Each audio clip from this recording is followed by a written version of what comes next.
আমি এখন চাচ্ছি আমার এলাকার ছেলেরা চলে আসুক, মেয়েরা চলে আসুক জাপানে। হ্যাঁ, সেখানে একটা শেরপুর গার্ডেন সিটি আমি তৈরি করব।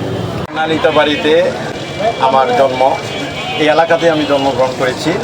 সুদীর্ঘ দিন আমি প্রবাসে ছিলাম, এখন আমি আমার এলাকায় লন্ডনে আমি গিয়েছিলাম, সেখানে সবাই সিলেটি, তাই না? তাহলে আমরা কি করতে পারি? আমরা যদি এখন তো জাপানের লোকের প্রয়োজন, তাই না? তা আমরা কেন পারবো না?